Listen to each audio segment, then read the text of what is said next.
Hello everyone, so I have opened up the Fear Sketchbook again, and today I decided that I was going to draw some food. It's one of the things that's been on my list of things to draw in the sketchbook, and I've been quite afraid to do it. First off, there's just so much variety of food, of what you can draw. And so I think I'm going to do it by my favorite food from each country. So today I'm doing my favorite Japanese food.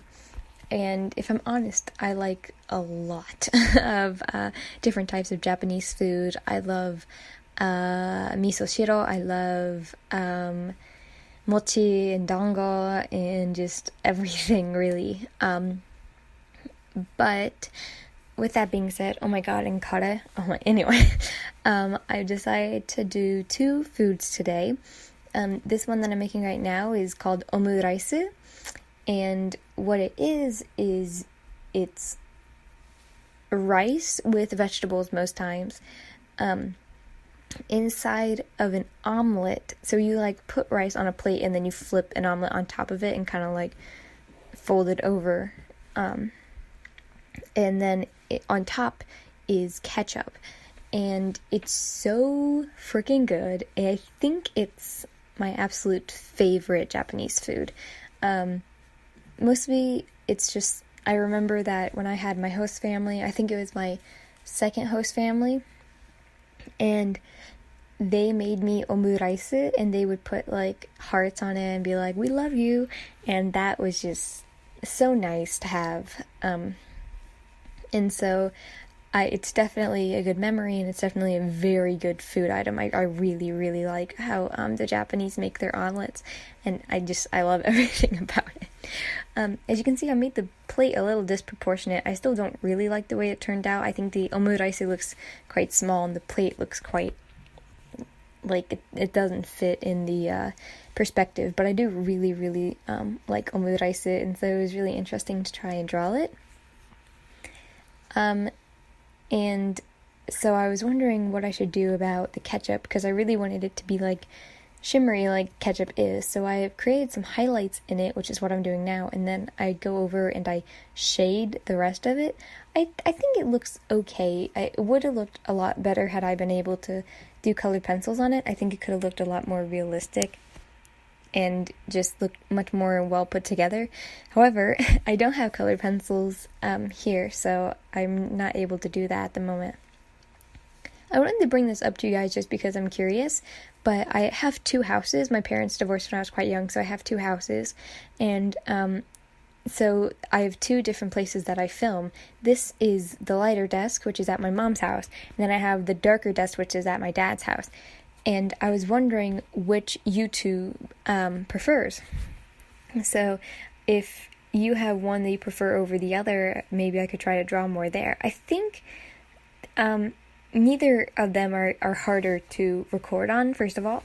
I thought maybe that this one would be better because I have pink walls in my other room, and I think that sometimes that makes the paper appear very pink.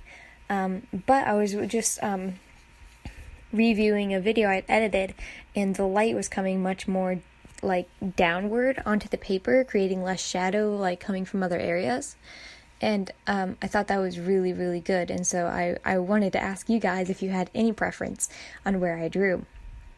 Now I'm making what I believe is my second favorite Japanese food. It's really hard for me to decide because I love udon and I love all that kind of stuff. This is takoyaki, and takoyaki is these little, how do you even describe it?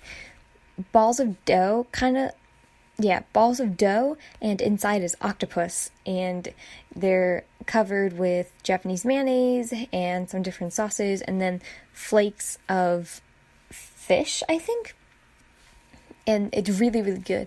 I had wanted to draw the flakes originally because they're on there. However, I really didn't know how to, and I feel kind of bad that I didn't at least try to make an attempt at putting the flakes on. But it's just really something that I haven't done yet. So perhaps when if I draw again, I'll draw some mitarashi dango, or something that's a ball that has something on it. Mitarashi dango doesn't, but there's some dango that have powder on them. matcha dango, I think, has powder on it, and so I could do some of that and try to see how that works. Maybe like powdered donut or something, because I really need to work on that, because it wasn't something I realized I wasn't comfortable with until I tried to draw it. So the interesting thing is that I don't like mayonnaise. I really, really don't like mayonnaise, but I really, really like Japanese mayonnaise. I'm not sure all of the difference in it, but it's so good, which is really odd because I don't like American mayonnaise like at all. And of course, just like my omuraisu, I have a story for the takoyaki. The first time I tried takoyaki was at my school festival. It was Bunkasai, which is like a cultural festival.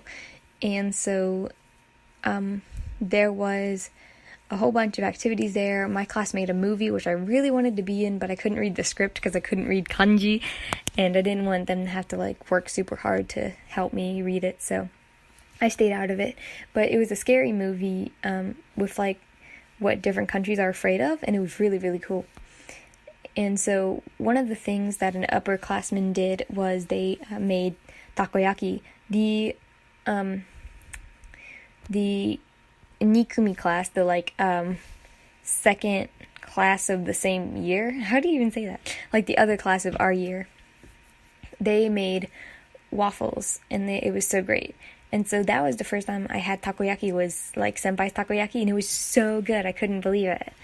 And so it's definitely one of my favorite foods, not just the memory that I have with it, but the actual taste of it, because it can like kind of melt in your mouth, and then it's fluffy on the outside, but the octopus makes it chewy. And I'm going on about food because I love it so much. In case you probably don't know Japanese, I'm just writing the names of each of the food items, and then at the bottom I say oishii ne, which means they're really delicious. And so that was my favorite food.